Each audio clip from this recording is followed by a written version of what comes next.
are concerned.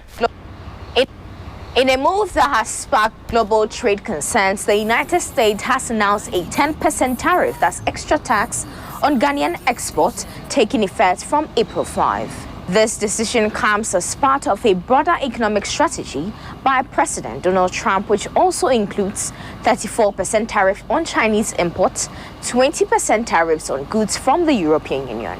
While these measures are intended to protect the American industry, they have raised questions about how Ghana's economy will be affected. But why these tariffs? Well, they form part of President Trump's national economic emergency as a policy aimed at boosting Americans' manufacturing and reducing dependency on foreign goods, addressing economic exploitation that has disadvantaged the U.S. for years, and also creating jobs and strengthening the American economy. Now, speaking from the Rose Garden, Trump stated that these tariffs are not just about trade, but about fairness. April 2nd, 2025 will forever be remembered as the day American industry was reborn, the day America's destiny was reclaimed, and the day that we began to make America wealthy. You see the numbers are so disproportionate, they're so unfair. At the same time, we will establish a minimum baseline tariff of 10%. You notice that on the chart? And that'll be on other countries to help rebuild our economy and to prevent cheating. Now, how will this impact Ghana? The 10% tariff on Ghanaian exports have raised some concerns, especially for industries that rely on trade with the U.S. Ghana's key exports to the U.S. include gold and gas, though these two could be exempt from the tariff increase. Businesses that depend on exports could face higher costs and reduce competitiveness. Some experts fear that these new tariffs may slow down economic growth if alternative trade solutions are not found. Now the big question, what is next for Ghana?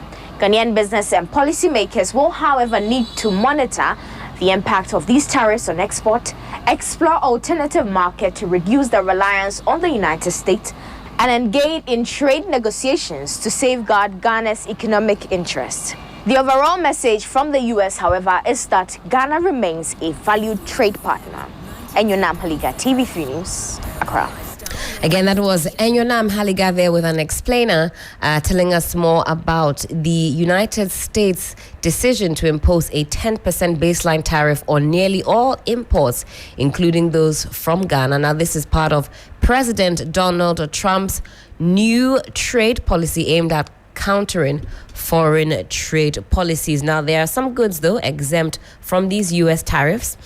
You've got steel, aluminium articles, and auto parts, copper, pharmaceuticals, semiconductors, lumber, also energy products and certain minerals unavailable in the United States. And there's a breakdown, if you're watching us on Facebook, of the impact of Ghana's 10% tariff imposition. So the total exports to the U.S. as of 2024 was to the tune of some 6.95 billion Ghana cedis. You've got cocoa beans and products, 3.14 billion cedis. And the 10% tariff impact will impose an additional 695 million Ghana cedis as additional cost. When it comes to cocoa exports alone, we're looking at some 314 million Ghana cedis in extra tariffs. Now, notable countries and their tariffs. We know that on the African continent, a lot of countries are facing high tariffs. But when it comes to the larger sphere, you've got China with some 34%, the EU 20%, and the United Kingdom 10%. And there's more on that. Top 5 African countries with the highest tariffs. You've got Lesotho, 50%, Madagascar, 47%, Mauritius, 40%, Reunion, 37%, Botswana, 37%. And so you'll notice that with Ghana, our 10% is the minimum. We have the minimum when it comes to the tariffs, unlike some other nations. Notably, you've got China, but on the African continent, Lesotho with 50% and more. We'll pause it now, though, for a very... When we are exporting into into the we are US. exporting into the US. Yes.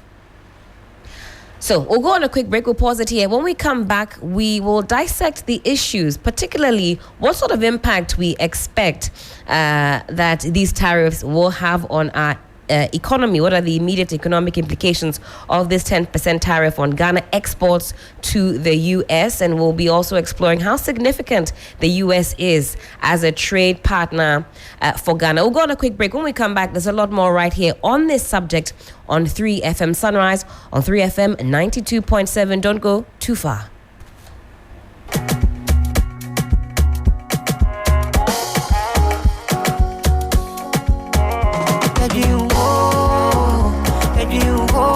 Baby.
This is still 3FM Sunrise on 3FM 92.7. And before we went on that break, we introduced our first conversation for the morning. And this one is centered around President Trump, US President's decision to slap a 10% tariff on Ghana and other nations in a new trade war strategy. You can find the full details of that on 3news.com. But we're joined on the telephone by Mr. Fred Kwashi Aute. He's a tax practitioner and international tax advisor. And we're going to expand the tentacles of this conversation and bring you some insight on what that could look like for Ghana's economy. Fred, good morning to you. Hope you're doing well. Good morning. Thank you. I'm doing very well. All right, and thank you for joining us on the program. Let's kick off the conversation as far as these tariffs are concerned. Now, are you surprised by this 10% tariff imposed by President Trump? Well, thank you. To a large extent, no. I wouldn't say I am surprised because this must be expected given the current trade war between the large economies, particularly between China and the United States of America. So it is expected that United States of America or the US will try as much as possible to protect its domestic product, protect its sovereignty, and by trying to retaliate, particularly against China and those countries that China has business arrangement, trade arrangement with. If you look particularly in recent times, China's trade between all investments in Africa has progressively been increasing. So as a result, and then also China and the US have been having this trade war. So it is likely that, this is expected that some of these things will come in. So to some extent, yes, you cannot say it is surprising, but it's part of the ongoing trade war between these larger economies. Right. Now, from a tax perspective, how will this tariff, this 10% tariff, affect Ghanaian exporters, particularly looking at pricing and competitiveness? Great. I think you particularly addressed that in the question already. But if you want to talk about trade tariffs, it affects export and import of goods and services. So if the U.S. imposed 10% tariffs on all imports coming from Ghana and other African countries, what it means is that our products which will be sent to the U.S. will be more expensive, and that can affect competitiveness of our product and competitiveness in terms of the pricing of the product. And that will go a long way to also affect the number of goods and services the number of goods that are imported or exported into the U.S. Market. And it goes a long way to affect our national economy, our jobs, and then our trade with other countries as well. Now, if you look at the African continent, other nations have a much higher tariff imposed. Lesotho, 50%, Madagascar, 47%, Mauritius, 40%, Botswana, 38%, Angola, 32%, South Africa, 31%, Algeria, 30%, La Côte d'Ivoire, 21%, Namibia, 21%. Then you've got Cameroon, 12%, Equatorial Guinea, 13%, our neighbors, Nigeria, 14%. What would you say accounts for Ghana having that minimum baseline of 10% and not maybe a 50% like we're seeing in some other countries? Okay. I think U.S. has a national policy towards their international relations with other countries. So we can get this particularly from the group, the African Growth and Opportunity Act in the United States, which actually have some threshold policy on how they can deal with a particular countries concerning trade. So if a country which does not have a good democracy, doesn't have a good security issues, doesn't have issues concerning, treatment of human rights and other things, they try to vary all those kind of, policies that can affect your tariff. If you look at Ghana, for instance, we have a very good democracy. We just change power, and then there's no issue security matters in the country. Right. And human rights issues have been that minimal.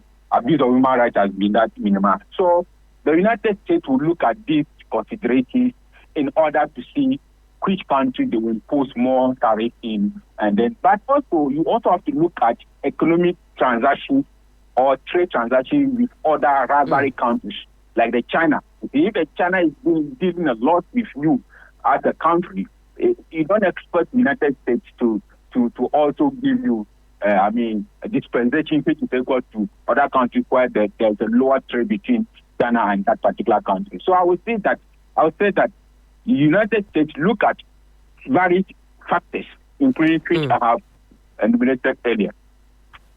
Now, are there any existing tax incentives or reliefs that Ghanaian businesses can leverage on to offset these new costs? Okay, good. If you look at the AGOA, which is set to expire in September 2025, meaning that this AGOA allow exemptions on certain goods which are exported into the United States.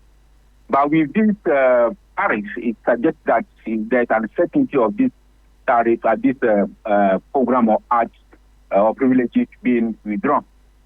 Now, Ghana and the government of Ghana have to look at this and see how we can promote our own products, how we can also collaborate very well with African free trade programs, and how we can also take advantage and utilize other trade arrangements within the African and West African countries, particularly relating to common external tariffs, African EU, European Union trade issues. So we have other alternatives that we can leverage on, provided government direction within that particular area. Because the increase in the tariff has negative economic repercussions on the economy, both on our national currency, and also on inflation, and also on jobs, because companies that export to the U.S.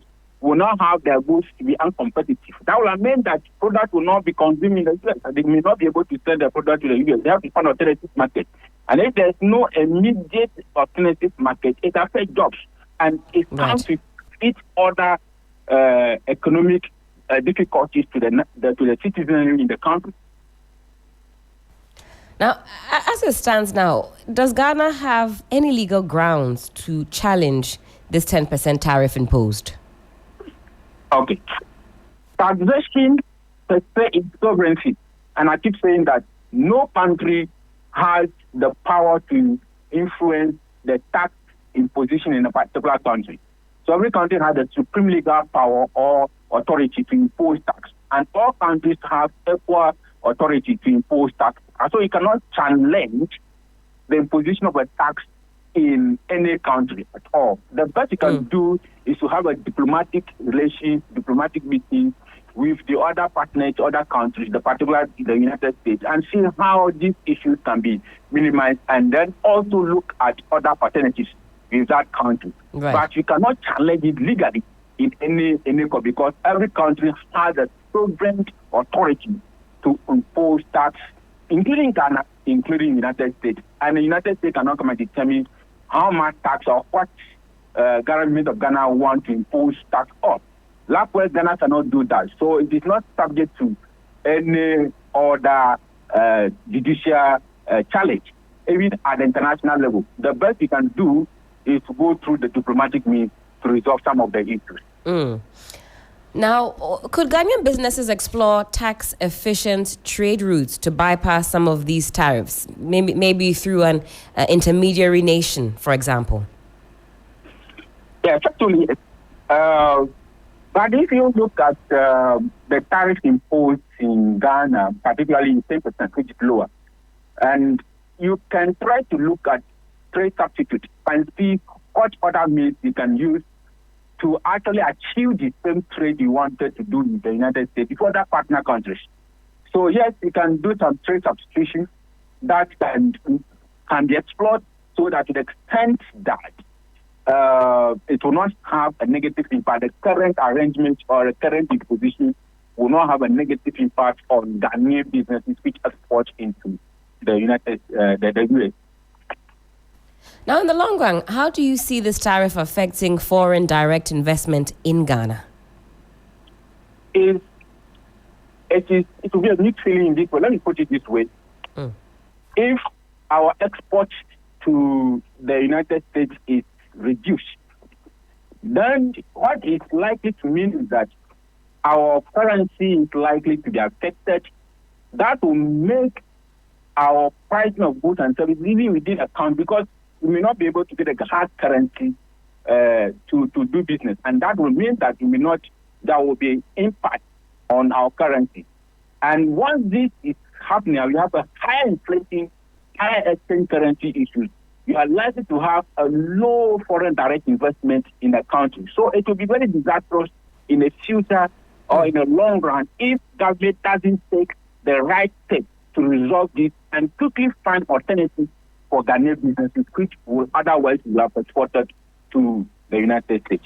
Now, because you talk about alternatives, would this situation encourage local production? Do you see it encouraging local production and intra-African trade under agreements such as the African Continental Free Trade Area? Exactly, yes. That is what we should be looking at. In fact, we should be doing this thing for a long time. You have the headquarters of African Trade Agreement in Ghana and in Accra. And we seek not to have a better exploitation of this benefit, because we need to look inwards, look within the bloc in Africa and West Africa, and see how we can trade within our countries. And we also have to look at the ways of reducing tariffs, because if we look at African trade, the tariff agreement is supposed to progressively reduce, and existing tariffs have to be, executed in one way or the other. So as we try to explore these African trade and continental trade issues, then our targets within African countries must be looked at so that goods which has origin from African countries will not suffer higher tariffs. If you look at the tariffs, you say, even within exporting goods in our African countries and even with African countries, it's even high, so much high. If you look at our import taxes, you realize that it's very high. When we import from Kenya to Ghana, that the tariff is very high. But so we need to look at how better we can explore and then effectively implement the AFTA agreement. And not only the AFTA agreement, we also have the ECOWAS tariffs, which agreement, which can be also be exploited in one way or the other.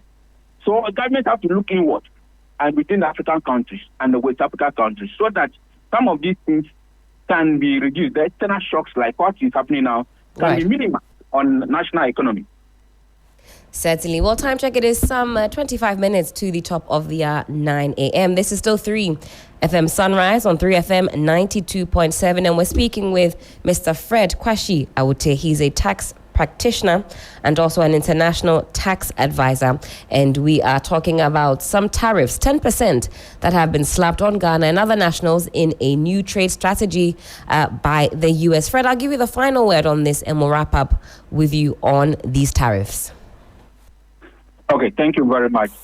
What I would suggest is that government and the Ministry of Trade and then also Regional Cooperation, Foreign Ministry, have to take immediate steps to ensure that they have a diplomatic arrangement with the United States to see how these issues can be minimized. And then also government have to take a step to encourage local production and local consumption, and also explore the use of the African Trade Agreement, particularly the AFTA agreement. Let's implement it, because it will have a long-term positive effect on the economy, and not only in Ghana, but within the African region and West African region. Certainly, Fred, thank you so much for your time this morning and putting some more flesh onto the bones as far as this particular conversation is concerned. It's one that I know you will be keeping a close eye on, and also monitoring what the effect is going to be on our local economy. Okay, and that was the perspective of a tax expert. Now, if you go on 3news.com, that story is captured there. You'll see on the continents from top to bottom what the tariffs are looking like across the board. And this morning, we're seeking to put into perspective what exactly that will mean for our exports, ultimately for our pockets. You and I, this is something that affects us closely, affects us keenly. This is still 3 FM Sunrise on 3FM 92.7. We're still on the matter. 3FM 92.7, lifestyle radio station.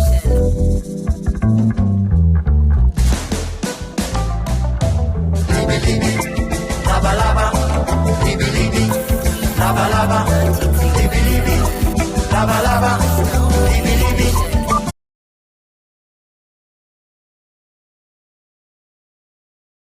Text once more. Take a listen to Enyonam Haliga explaining exactly what this 10% tariff is all about.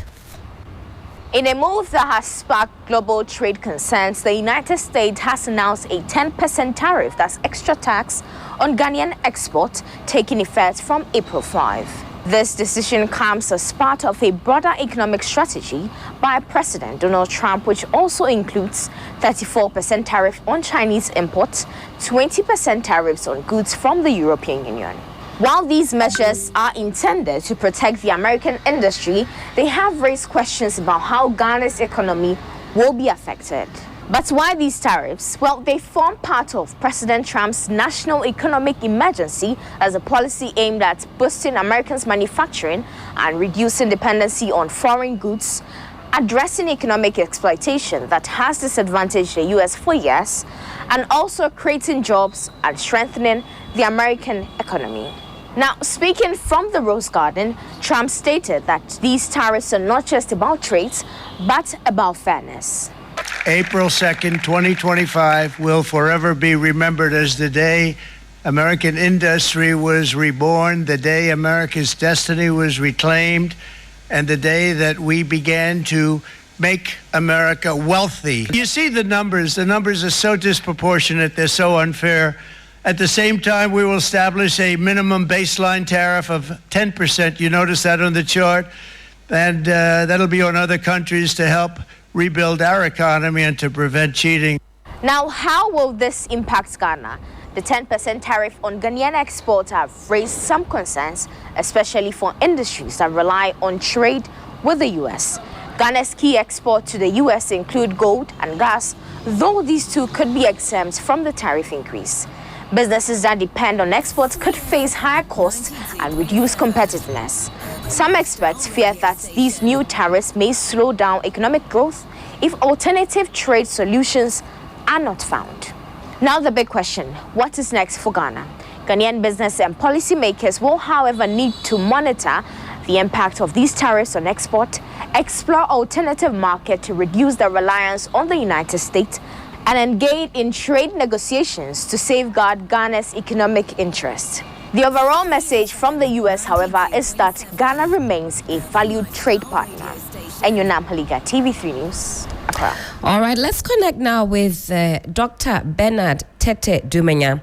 He's a financial economist. Again, we're expanding the tentacles of this conversation. Doc, hello, good morning. Thank you for joining us on the program. Yeah, good morning, and good morning to our listeners. I hope you're doing well. Yeah, very well. Sorry, I'm driving, so I don't know whether the network will survive. Well, so far, so good. We can hear you loud and clear. Let's kick off the conversation about these 10% tariffs that have been slapped on Ghana and other nationals by the U.S. Does it come as a surprise to you? Not at all. Knowing Donald Trump, he's a business person, and he's running U.S. as a business, and not as a politician. So he's not doing the good things, but rather, like he kept on saying, American first, and that is exactly what he's doing. From his perspective, he thinks that America has been treated unfairly, like you're saying, from a business perspective. Do you agree with that assertion? 100% I agree. I think that we should start learning from Donald Trump. He may not be politically correct, but what he's doing, it may have its own repercussions. But largely, I think he's trying to save American businesses. What are the immediate economic implications of this 10% tariff on Ghana exports to the U.S.? Well, you realize that we import everything. Because Ghana economy is heavily reliant on exports such as cocoa, crude oil, and textiles. So for me, there are a few things that it will be, like broader economic implications. For example, competitiveness. In other words, additional costs imposed by the tariff may make Ghanaian products less competitive as compared from those countries subject to similar tariffs. When you look at the economic growth issues, given the significance of exports to Ghana GDP, will definitely reduce access to the U.S. market. Market could slow down economic growth and this means that it's going to affect government revenues if there's any. And probably the third one would be diversification pressure. The tariff, and that is the aspect that I'm coming from. Maybe a good thing to compare Ghana to start diversify its export market and reduce reliance on the U.S. And this means that we need to find a new way and a new approaches to sign agreements with other countries that they may be friendly to Ghanaian commodities. Now, my next question is twofold. How significant is the U.S. as a trade partner for Ghana? And by your estimation, which sectors are likely to be hardest hit? Well, if you ask me personally, I don't think that our trade relations with the U.S. is too much significant as compared with China and other countries. And therefore, it's kind of, the impact will not be felt that much as other countries like China, Brazil, and the countries that deal with U.S. Now, my thinking is that once this is done, it's also a way, like I said before, to help our imports. Basically, we have BOPs, we have deficits, and therefore we will start looking at how much we import from these countries in order to save the economy. So it's a double-edged sword. The other thing, which is also coming very strongly, is Ghanaians' desire to all the time utilize, when I say utilize, like enjoy foreign commodities, etc. So it depends, but largely it is a way to also start with thinking outside the box as to how we can grow our economy without dependence on any other country. Basically, that is what it means. So you think that this could be the cure for that appetite, that large appetite for foreign goods? Now, my other question was which sectors do you think would be hardest hit by these 10% tariff? Well, it could be automobiles, that sector, because we import a lot of American cars. I don't have the figures here. And then probably most of the things that we call them luxury goods here in Ghana. So other building materials that are imported from U.S. also can be hit. Right. But as an agrarian economy, food and other things are not largely from those areas. So that will be something that we can safeguard or will be within. But anything that leads to the processing, I think it will be things that the prices of those items will definitely go up. And what do you say to the issue of currency depreciation? Could this tariff lead to further depreciation? Not at all. You see, America has about 36 trillion debt, they themselves. What is saving America is the fact that they have what we call a reserve currency, that's the dollar. Right. Now, the fundamental thing about currency depreciation is your balance of payment. When you import more than you export, there will be a problem. And therefore, like we said from the beginning, if we start looking at a homegrown solution and the demand supply, the demand on the dollar is less than what we supply, it will drive prices down. You realize that the Ministry of Finance is not doing anything on the treasury bill market. He's just picking exactly how much he needs. So you see, the financial institution will send so much into the market and you pick exactly what you need. And that is what has driven the prices down. So if we indeed want our city to be stronger, then we should look at that aspect of demand and supply when it comes to balance of payment. And therefore, for me, it depends on our outlook and how the handlers of the economy look at this. It will not have that impact so much on the economy. Unless we continue to import and demand the dollar. If that happens, then it's going to hurt us. Let's talk about the impact then on small and medium enterprises in export-driven industries like cocoa, in textile. How do you see these tariffs having an impact? Well, basically, you see, I kept on saying, even though we have the agua, but the question is, how much do we export in that sector? For me, it's not much, because sometimes we don't meet the standards and we have problems of those standards. Two, there are other markets that may also demand our products or commodities, which I think we should start looking at that. So small businesses, yes, but as to what quantum do we send to American market is a question that we need to look at. You'll be surprised that we trade with other countries more than America. But because America is America, that's why we are seeing that. And therefore, it's opportunity to look at other avenues as a small businesses rather than always looking at America. We need to find a way to divorce America from most of these trade partners. Yes, they have a larger market, but Nigeria equally has a larger market that our small businesses can partner and do business with them. So it gives us a second reason. I don't follow the traditional book of saying that when tariffs do this, then we come and speak big grammar. That is not what we are looking for. We are looking at the realities on the ground. And I think that once we're able to put our hearts together, we should be able to minimize the impact or the effect on our industries. I mean, because you bring our economic situation at this point, from where you sit, given the we've had a change of government, we have listened to the very first budget reading, the forecasted figures. Does that inspire confidence in you? And I'm juxtaposing that against these tariffs as we look to 2025. Let me give this scenario. If you ask me to jump 1 meter hurdle, I may not be able to jump. But if there is a lion now chasing me, my adrenaline goes up and I should be able to jump it. And that is what I'm seeing what Donald Trump is doing currently. If we really want to succeed in growing our economy, then this is the opportunity to bring the think tank and everybody on board to be able to look for the homegrown solution.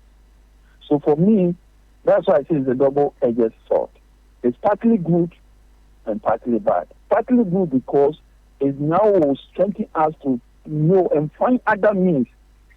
We in Ghana are too comfortable on the way we go. We are not aggressive enough to be able to drive our economy. And this mentality of hoping that, and when I heard they say US aid has canceled aid to gain, then we started crying. What should we cry? Why don't we get our own homegrown solution? We have the resources, we have the people, we have the men, we have what it takes to be able to get our own homegrown solution. The question comes of priority. And I kept on saying this. We are comfortable because we want everything free. And in this dispensation, we shouldn't be doing that. So it's good. For me, it's good that we should now start thinking, how do we make this thing work and how our economy helps our people to survive. America is in a very difficult situation. You see, what is happening is that prices of items will go up, and because it's going to impact on individuals, their purchasing power reduces. They will cut down expenditure, and if they don't take it, they'll go into recession. That's what the other side of it. But we still have opportunity to boost, and one of the things that the government has done, this e-levy thing, betting and all those things, is the idea to put more money into the citizenry to increase their disposable income. And once you spend, the economy will come back to life. So it's good and bad depending on where you stand and your capabilities. I think that Ghana, we have all that it takes to be able to anchor all this, and we stop blaming other trade war and all those things. I don't think that is realistic when we start doing that. So would you say then, given what Would you say then that Ghanaian businesses and industries are simply not taking full advantage of regional and international trade agreements? We've talked about what's going on in our very own continent. From where you sit, what is the biggest barrier? Time without number, these conversations emerge, and we talk about how we are not taking full advantage. What exactly is the issue? The issue is that we prefer to look at anything color to that of our own. That's the first thing. We have after here in Ghana, and how much trade are we trading with ourselves? Let me give you an example. If I want to travel to even Cote d'Ivoire, sometimes you have to go to France before you come back. Is it fair? If I want to go by air, I have to go to France before I get a flight to Cote d'Ivoire.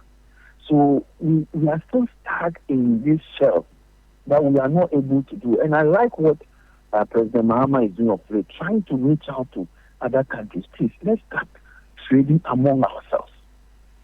And we should follow suit as businesses. Look, Ghana Commercial Bank is the biggest bank probably in Ghana. How many branches do they have outside Ghana? Have you thought of that? How many of our companies have tried to venture into that? So there must be a way to start a little bit. And then it will help the government to create the enabling environment for us to foster trade relationships. So until we Africans or even the sub-region start trading, I don't think that we'll make any headway. So it's not anybody's making. We must start talking from the political to the economic among ourselves, and then I'm sure that it will open up. Look at what Burkina Faso is doing. Some of the things when you read, you get shocked. And this is a young man, he doesn't have any political training or anything. But he's using the common sense approach in order to make the life of his people better. I think that is what we have to be doing. You're we right, have to Doc. work on what we call the needs first for our people. Then we can move on to the ones which we assume is luxury, then we move on to the other arena. So we must start looking at the fundamental things that will help us to trade among ourselves, and then from there we can take it. Certainly, Doc. You mentioned Burkina Faso. A lot has been said about what is going on, especially with agriculture. And recently I was reading about the tomato paste industry that is springing up in Burkina Faso. And on the continent, it appears it's been received very positively and one that other countries could emulate. So on home soil, what can government do to create a more business-friendly environment to support local entrepreneurs, support SMEs? I think the government is doing the right thing. The first one is also to look at CIDA and consider CIDA, what will they do to help to strengthen the public sector. The state enterprises must also be up and doing. And once they kickstart the road, the private sector will follow. The second thing is that government should be able to create this enabling environment for the private entities. Access to credit is high. Cost of production is high. So government should sit down and discuss with the market operators. We have GUTA, we have AGI, etc. What is it exactly that is killing them?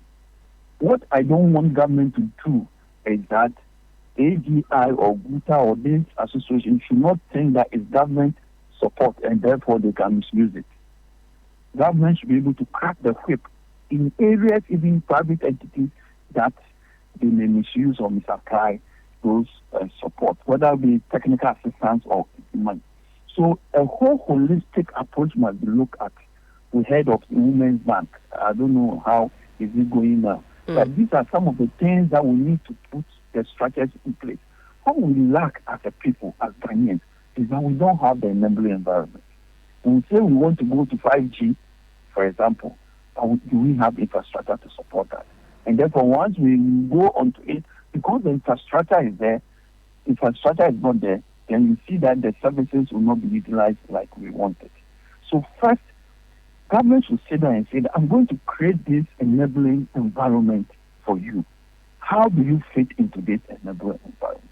And I'm sure that once that discussion gets, strategy will come out and we'll be able to do that.